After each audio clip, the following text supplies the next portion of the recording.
So yesterday I had a conversation with Mordechai Becher about some of our stuff. Oh, really?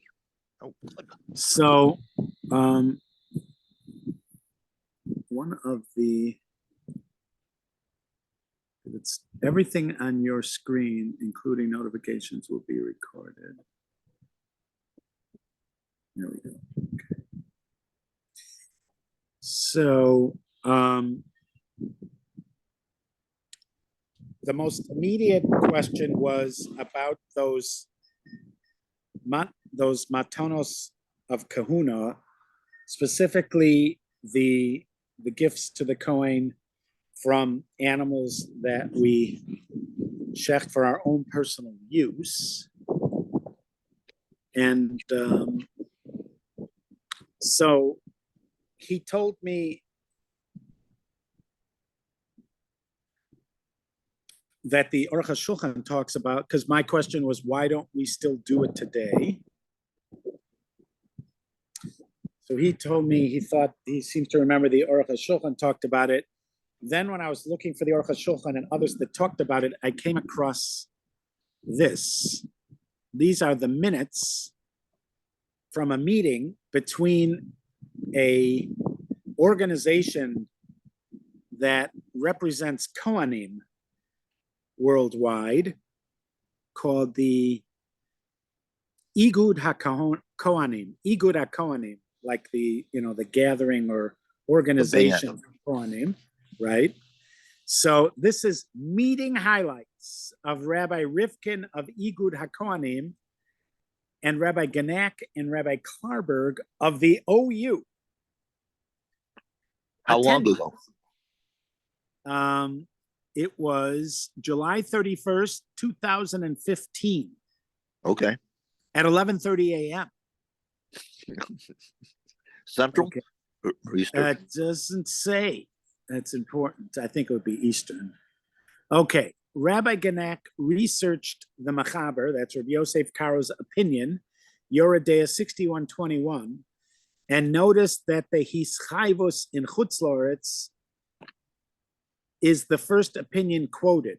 The fact that even outside of Israel, you would be obliged to give these from meat that is shechted to a Kohen.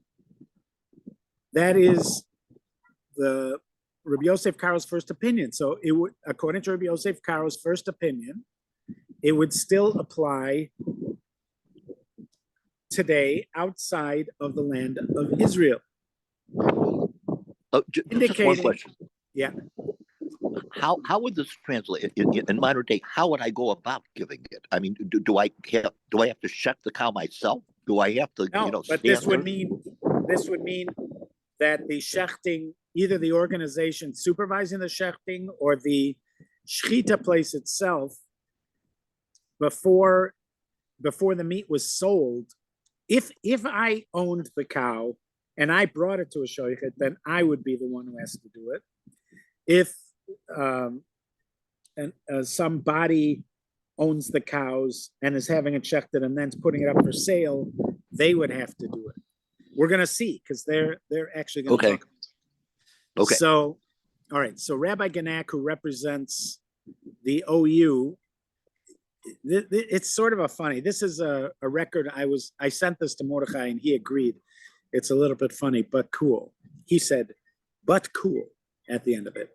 All right. But anyway, so this requirement to give these is the first opinion mentioned by Rabbi Yosef Karo, even if you're in Chutz La'aretz, thus indicating that the mitzvah is fully applicable nowadays and in Chutz La'aretz. We then discussed the Mechaber's derech of Paskaning, because let's say he brings more than one opinion. Which one does he think is the one that we should follow? So Rabbi Yosef Karo bases his opinions on what he calls the three pillars of the world, or three pillars of halacha, who are the Rambam, the Rif was Rabbi Yitzchak Elfasi, and the Rosh, Rabbeinu Asher, and that this psak is in line with the Rambam and the Rif, apparently not the Rosh. So that's 2 out of 3. Rabbi Ganak then queried as to the opinion of the Rosh, and upon verifying his opinion, Gemara Chulin and Kitzer Piskei HaRosh, it became apparent that he also applies this mitzvah outside of Israel and nowadays. Rabbi Ganak then queried Rabbi Klarberg, who is his colleague, what is done about it? And Rabbi Klarberg replied, nothing. We don't do it. As the Mechaber stated, V'chein noagu, and so there, in other words, there are those who do this, or this, there are those who have this custom, which sounds like the second opinion, which is not the one that it applies. Rabbi Ganak then stated that the Mechaber, in fact, opines as per the first opinion. Rabbi Ganak then instructed the action be implemented, but did not specify a specific action course. So this is the OU who are having this conversation, and Rabbi Ganak, who apparently is the final word, is saying he thinks that this is the Mechaber's opinion, Rabbi Yosef Karo, and that the OU should be doing this. And so he said the action should be implemented, but he did not specify a specific course of action. Rabbi Rifkin pointed out the discrepancy between Rashi's responsa and Rashi's commentary to Shabbos 10b, with the latter reckoning Rashi's opinion of we do not instruct to be lenient in Chutz La'aretz. It's not fitting into the flow of the sugya. So there's something about how lengthy his discussion is and how it's not fitting into the flow of the conversation in the Gemara, and it's being out of line with Rashi's way of explaining, usually opposed to paskening, noting that it's a proper place ought to have been in Chulin, not in Shabbos, and that all the original Rashi manuscripts to Shabbos are lacking this lengthy discussion entirely, even though nowadays that's the one we have in our Gemara. Rabbi Klarberg entertained the thought that the publishers may have doctored the Rashi, but he pointed out that the Torah is also found to quote Rashi as opining that the mitzvah is not applicable in Chutz La'aretz, and he lived prior to the first print of Shabbos, the ones we have. Rabbi Rifkin, the actual printed editions, as opposed to the handwritten ones. Rabbi Rifkin pointed out how the Torah also quotes the Maharam of Rottenburg as opining that the mitzvah is inapplicable. Maharam of Rottenburg, by the way, was the father-in-law of the Rosh, who's one of those 3 pillars mentioned before. The Rosh was quoted as holding that the mitzvah is applicable. Apparently, the Maharam of Rottenburg held it isn't, and Rashi, in his lengthy discussion, seems to hold it is not applicable nowadays, even though, again, they've already come to the conclusion that Rabbi Yosef Karo says it is after going after the Rambam, the Torah, and the Rosh. Whereas the responsa of the Maharam shows his adamancy about its applicability and continues, V'kol adat Yisrael ya'atu oto. All of Israel shall do it.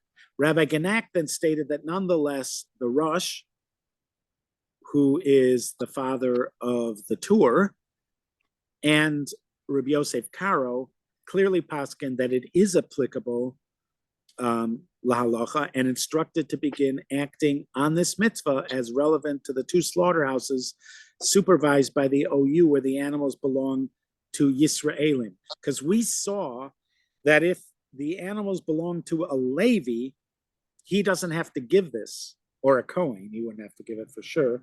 But if the animals belong to a Levi, we saw also that the Rambam says that a Levi doesn't give these. So they had 2 slaughterhouses. This would, I guess, be one way of getting around the the requirement to do it is if the slaughterhouse was owned by a Levi.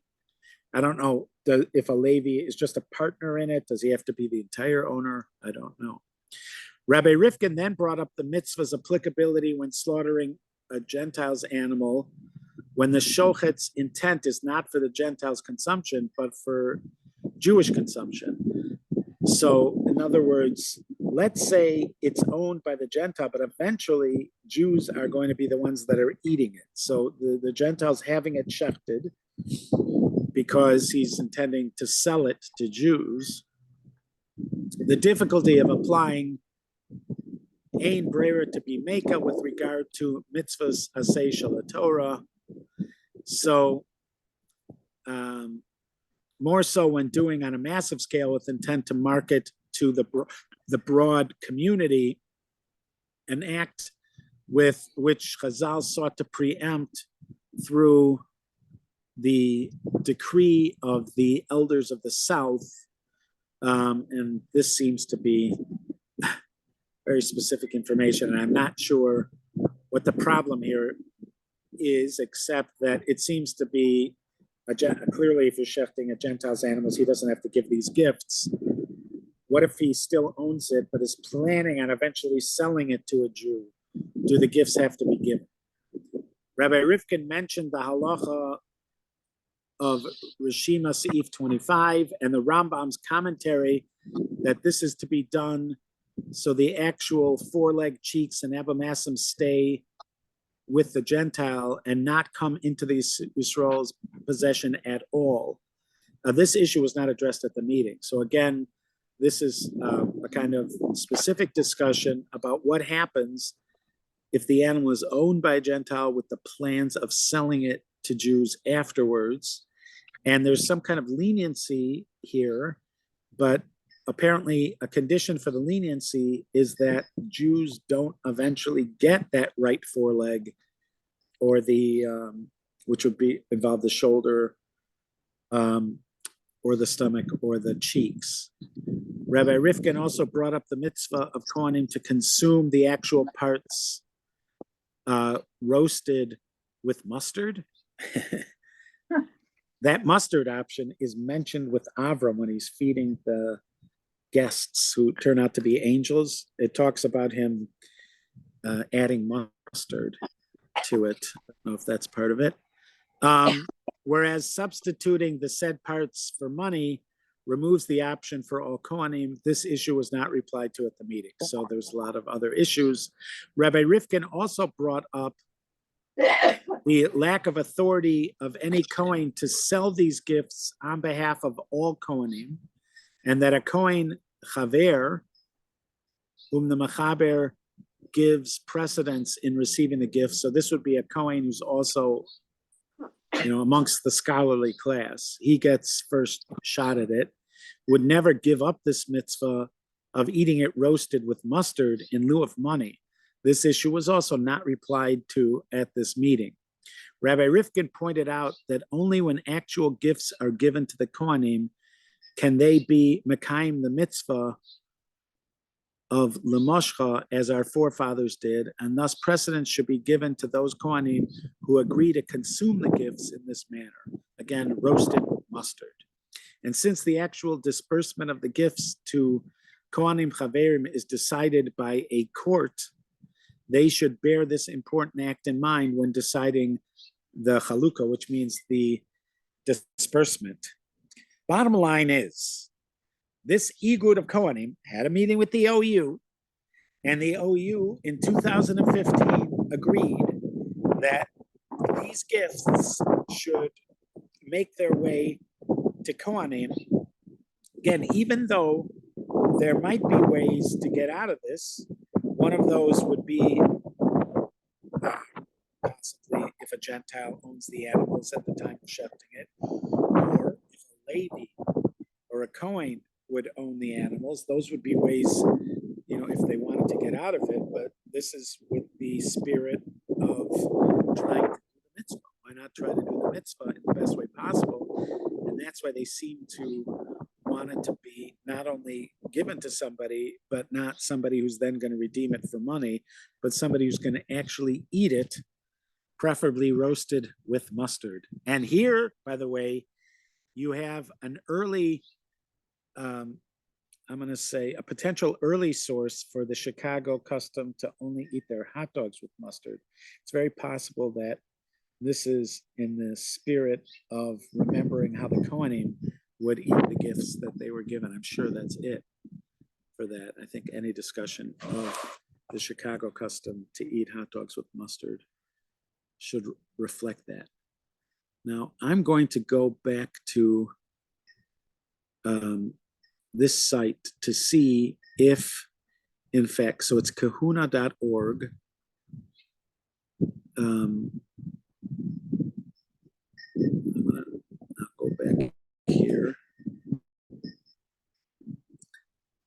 So this original place, because they had a few more items, then a few more articles. So let's go there. Kahuna.org.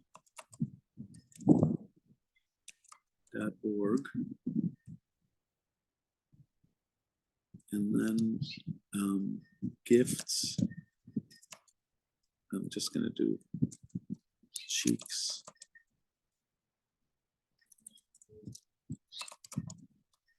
Having trouble seeing my screen. Even though it's not sunlight, but it's very bright here. Kahuna.org cheeks. Let's see what that comes up with. Black kosher cheek meat, the Kohen's recipe.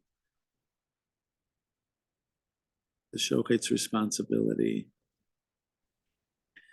And let's see what they say here. You're unmuted. You're unmuted. Right.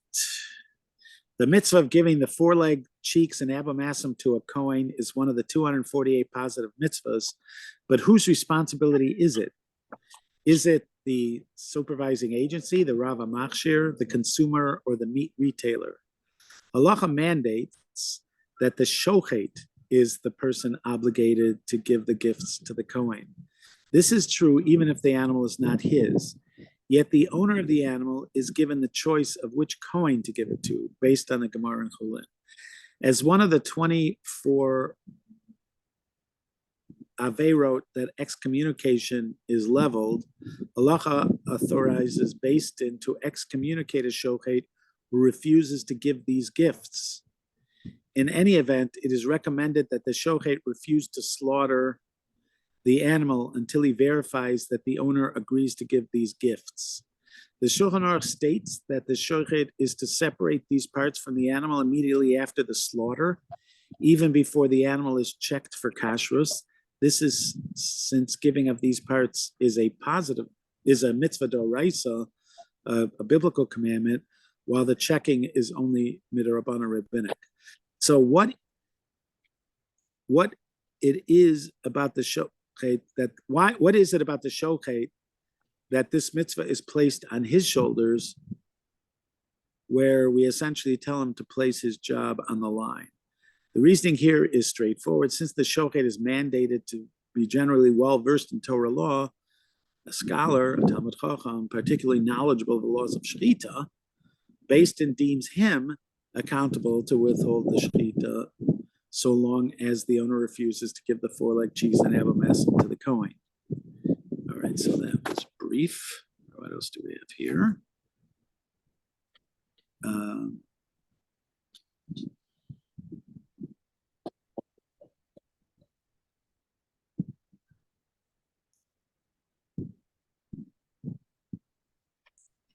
You know what? I'm going to do OU now to see if they actually say anything about this. OU.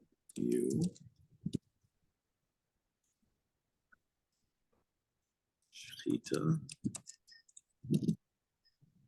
Cheeks.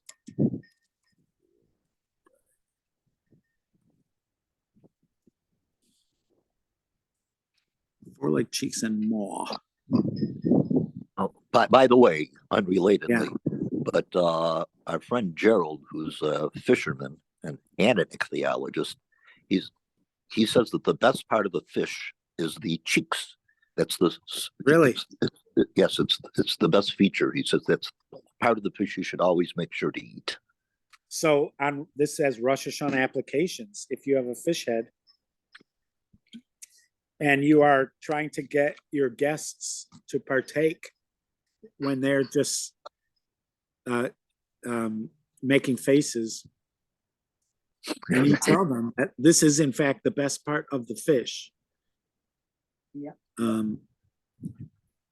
My experience has been that this has absolutely no impact on their disgust at seeing the fish head on the table, but be interesting to see. Let's see. The OU has, I did OU, Shrita, cheeks, foreleg, etc. So they don't have an let's say a readily available one. Let's see what Din Online says about this, if they mention anything. Otherwise, we should call the OU and ask them. What are you doing about? Yeah, I noticed that you guys had agreed that you're going to start doing this, but I don't hear much about it. Can you give me a detailed description of what actually happens? All right. The Torah obligates the shochet to give the four-leg cheeks and abomasum of every kosher four-legged animal to a Kohen. Which cuts of meat are they? Are we permitted to purchase the relevant cuts in a supermarket, or does so involve theft of priestly gifts? Why is this mitzvah not performed nowadays in commercial slaughtering? Is the gift obligatory outside of Israel? What happens in Israel? What is done in commercial plants to circumvent the mitzvah? And is it proper to do so? Of this and more in the coming article. I'm very excited. In this week's parsha we read, and this shall be the Kohenim's due from the people, from those who slaughter it, be it an ox or a sheep. He shall give the Kohen the foreleg, the jaws, and the maw. The mitzvah of Zeroah, Keva, Zeroah L'chaim and Keva, is applicable in the land of Israel and outside the land of Israel while the temple stand and in its absence. This halacha is echoed in the Rambam, Hilchos Bikurim. It is the view of Rishonim and brought by the Shulchan Aruch, Yoredea 6121. The giving of the four-leg cheeks and abomasum is obligatory in all places, both the land of Israel and outside of it, both when the Beis Hamikdash is present and when it is not. What happened there? To switch. Okay. Which cuts are included in this mitzvah and how is it applied nowadays? In researching the current situation in Israel, I thankfully acknowledge the help I was afforded by two professional shochtim, Rabbi Natanel Gayat, Shlita from Rabbi Mahmoud's Kashrus Agency, and Rabbi Moshe Repman Shlita of Sheris Yisrael. The first stage in understanding this mitzvah is identifying the relevant cuts of meat and how they are called today. It's important to understand that when Chazal refer to body parts, their identification indicates to the relevant bone, including all the connective tissues, skin, meat, and tendons. When Chazal tell us a human has 248 limbs, it means that he has 248 bones. The Mishnah lists them and how much meat around each bone is included. This sketch below is the skeleton of the cow, which is similar to other kosher cattle. The foreleg is the upper front part of the animal's right leg. This includes the two bones and all surrounding tissue from the shoulder blade down, excluding the hoof. So you can still have your pacha without question, even though one of those pachas you might have thought goes to the Kohen. No, the hoof does not. In the above sketch, the shoulder, we don't have the sketch. The shoulder bone is labeled 14, under which the foreleg begins. The foreleg includes the two bones labeled 15 and 16, and lower bones 17 and 18.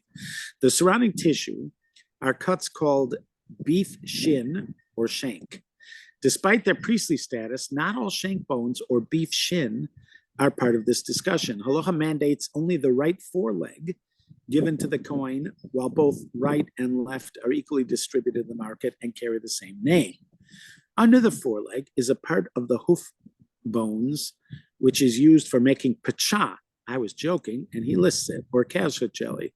While this bone is not part of the gift, portions of the upper bone, which is one of the gifted parts, is sold for the same purpose as well. So pacha is not entirely in the clear. Defining which cuts of meat belong to the upper bone is debated among the poskim. The Taz writes that it includes the entire width of the animal. Practically, it is unclear what is included in this definition. Apparently, it includes parts of the minute steak roasts and petite tender, as well as the shin or shank. Rabbi Yitzchak Zilberstein writes that approximately 1 pound of the petite tender belongs to the Kohen. Standards and practices of butchery differ between countries. Variation with respect to the cuts and parts of the animal that are sold depend on the types of foods prepared by the customers. The above description refers to the butchering practice in Israel today. Rabbi Nathanael Gate Shlita told me that when they perform it, the mitzvah of giving the priestly gifts, they make it clear to the Kohen that he probably is receiving some meat that doesn't belong to him and may have not received some of that which does belong to him, both agreeing to forgive each other for the differences. Summary, the main cut of the foreleg is the shin or shank bones and the meat surrounding them. It certainly includes the beef banana shank. I know you were thinking about that. I was thinking about it, which has recently made its appearance on Israeli market. Part of the petite tender, minute steak, as well as the bones used for calf's foot jelly. Again, we must reiterate that this list only applies to the right foreleg and not the left one. When shopping from a butcher who cuts the meat in front of the customer, it might be possible to know which side it comes from, but for meat sold in the freezer section of a supermarket, knowing which side of a steer it originated from is impossible. That is the foreleg, but did you notice that he said they give it to Kohanim? Yep. They said it in Israel. Which in Israel, whatever they're supposed to get. What part of meat is included in the cheek? The cheek includes the tongue, which is one of the priciest cuts of meat, as well as the areas included in number 2 in the sketch, which are called cheek meat. In addition, it also includes the lower cheek, a very fatty cut. But by the way, this would be all tongue. So when you eat tongue, like if you eat tongue, you're eating a priestly cut. Yeah. And that was in my mother, because her mother made Spanish tongue. If I'm at a deli, if my father makes, I've actually bought tongue whenever I see it at Jewel and I'm going to Milwaukee, I buy it and bring it for my father to make it. But if we're at a deli and tongue is on the menu, it is a favorite choice. But it appears that the tongue is meant to be a priestly gift. So are you guilty of that? That wouldn't be a case of me. But it's not sanctified. It's not considered to be sanctified. It's just no, but it might be. He called it potentially stealing from a coin. Yeah, it may not be.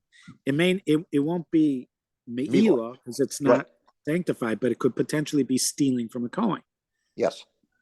Oh my gosh, I have images of me eating that tongue in various delis around the world. The Pri Chadash and the Chochmas Adam.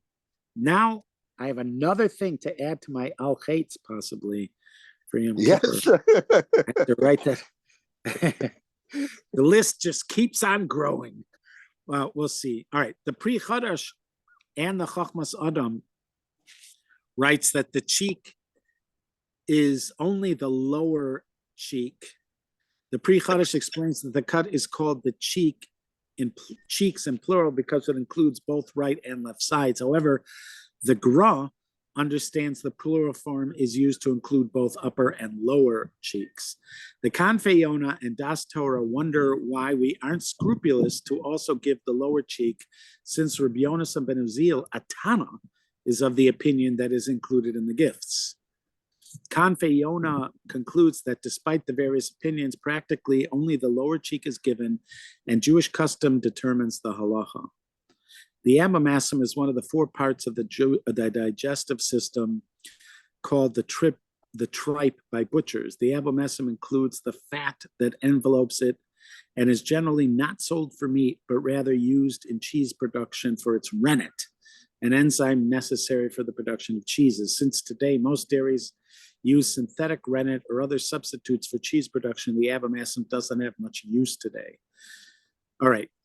Giving the priestly gifts nowadays, this mitzvah is generally not performed today, and slaughterhouses, while certainly obligated to do so, don't give the above identified cuts of meat to Kohanim. There are people who long to perform the mitzvah and buy a steer or lamb specifically for this purpose. Then the mitzvah is performed with great fanfare. In general, however, since the mitzvah involves a significant financial loss, we are left with the question, is circumventing this mitzvah acceptable? And can we, as consumers, buy and consume cuts of meat that rightfully belong to Kohanim? The question is multifaceted and involves several issues. The Gemara notes a discussion about whether this mitzvah applies, where this mitzvah applies. The majority of Rishonim rule it applies in both Eretz Yisrael and outside of it, while some limit it only to Eretz Yisrael. The Shulchan Aruch, Chochmas Adam, Chochmas Adam follow the majority ruling, determining that the mitzvah applies outside of Israel as well as inside, noting, however, that it is not practiced outside the Holy Land. The Gra adds that one who does so will be blessed. The Pri Chadash notes that despite the accepted custom being not to give it, one who is scrupulous and does so is doing something proper and needs not to be concerned of coming across as haughty. The Placey wonders why we are not scrupulous in this mitzvah and presumes perhaps it is due to the doubtful status of Kohanim, which was David's thing. Now, isn't it surprising that that did not come up earlier? Because it does so when it comes to the gifts of Levin, and that was your response to why we might not give it today. And it's just interesting how late this possibility comes up in the discussion. The Chassam Sofer describes how he always gave those cuts to a Kohen's wife. And by the way, even Right. I think we saw the Rambam, somebody said, but it is daughter. true. You can give it to the daughter of a Kohen, even if she's even if she's married to a non-Kohen, she still can get that gift. So, and that was what the Gemara I read about somewhere said that Even though she can't eat truma. right. For But some she can. reason, she can get them these matanos, and this is one of those benefits of being born into a Kohen family. A daughter of a Kohen still has. All right. The Chassam Sofer describes how he always gave those cuts to a Kohen's wife whenever he slaughtered the meat, and the Placey notes that his son-in-law, Rabbi Binyamin Wolf Frankel, would do the same. He adds that there are pious people who have a desire to perform the mitzvah and give money to people going to Eretz Yisrael to purchase an animal and perform the mitzvah on their behalf. Slaughterhouses outside of Eretz Yisrael customarily never gave the priestly gifts, even if cattle was in full Jewish ownership due to the above-mentioned reasons. The above-mentioned reasons were it costs a lot of money, and maybe you can't prove somebody's a Kohen. The following halacha is an important addition. If both Jew and Gentile own an animal together, including the cuts that belong to the Kohen, there is no obligation to give those cuts. So remember, that was an issue I was wondering about. When it said who owns it, do they have to own it entirely, or can they just be a partner in it? A Jew and a Gentile buy a calf together, signing an agreement that the forequarters belong to the Jew and the hindquarters to the Gentile. In this case, since the priestly gifts are from the forequarters, the cuts must be given to a Kohen. However, if the entire calf is jointly owned, even if the Gentile owns only 1% of the animal, or even only 1% of the priestly cuts, the mitzvah no longer applies and there's no obligation to give the gifts at all. Furthermore, the Ramah adds that if both a Jew and a Gentile buy animals with the agreement that whatever turns out to be kosher goes to the Jew, while those that are unkosher, for whatever reason, belong to the Gentile, generally a ratio of 70% kosher to 30% unkosher, every animal, even if it turns out to be kosher, is no longer obligated to priestly gifts. However, if, according to the contract, at the time of the slaughtering, all the cattle belong to a Jew, even if the unkosher ones will be purchased by a Gentile. After slaughtering, the animals are obligated to priestly gifts. Currently in Israel, most cattle slaughterhouses are owned by non-Jews, including Did you know this? Currently in Israel, most cattle slaughterhouses are owned by non-Jews, including the cattle slaughtered in them. The Salah Daba and Son Slaughterhouse in Deir El Assad in the Galilee is responsible for most of the meat slaughtered in Israel. The second largest slaughterhouse, Tenuva, is in Chinese ownership. Most of the smaller slaughter, that is just breathtaking. It's called Tenuva. It's in Israel. It's owned by Chinese people, the Chinese. Most of the smaller slaughterhouses are similarly owned by non-Jews. Therefore, in general, even in Israel today, giving the priestly gifts is not applicable.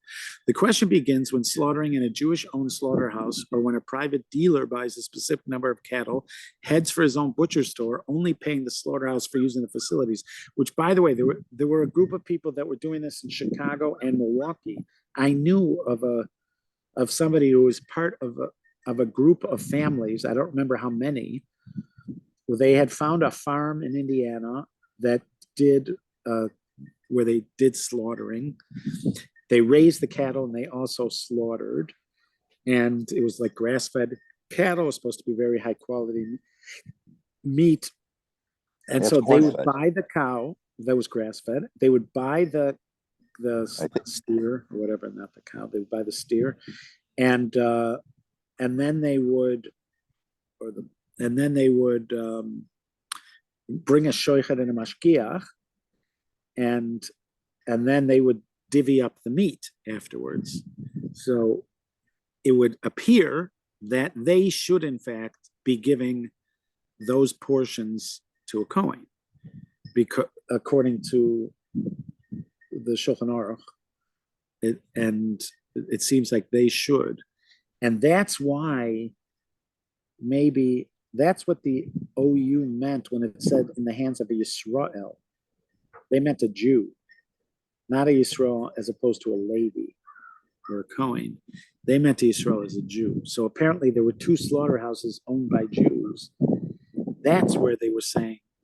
But in that particular. Yeah.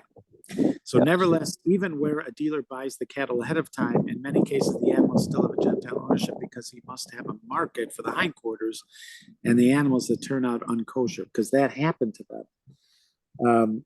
Their deal was if the animal turns out not to be kosher, that the farmer or the rancher, he will sell it on as his, from his to a Gentile market.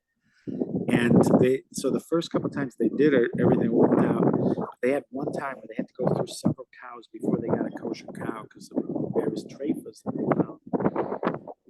That busted them, and they couldn't do it anymore.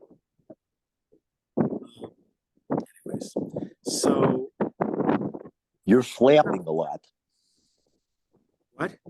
There's flapping sounds coming from your environment. Yes, because there's boats out here. There's lots of boats flapping around. Okay, one of the modern kashrus agencies has an arrangement set up called Makire Kahuna, recognizers of Kahuna contract. In the first few rounds of slaughtering, the deal gives the priestly gifts to one specific Kohen. The Kohen then becomes the recognized recipient of the dealer's priestly gifts. From here on in, all the dealer's priestly gifts are considered his even before they're actually given. The Shulchan Aruch rules that where the Makire Kahuna, the designated Kohen, is a poor Talmud Chacham, one can buy his gifts from him ahead of time, since they are considered his even before receiving them, and then he could have the money. The above-mentioned kashrus agency gives their Kohen a nice stipend every month, although it's nowhere near even 1% of the value of the meat. In return, the Kohen agrees to sell his gifts back to the dealer. This halachic solution is not new, so whatever. We're going to have to finish this, but I cannot finish it tomorrow because I am traveling back tomorrow at this time, so we're not going to be able to meet tomorrow. I'm okay with meeting on Monday, even though it's a fast day, if you guys are okay with it. Oh, I'd love to. If are you going to be, unless you're going to be too exhausted. No, I will not. We'll study together. I might be exhausted, but that's my problem. It's my weakness. I will not let it get in the way. All right. Be well, guys.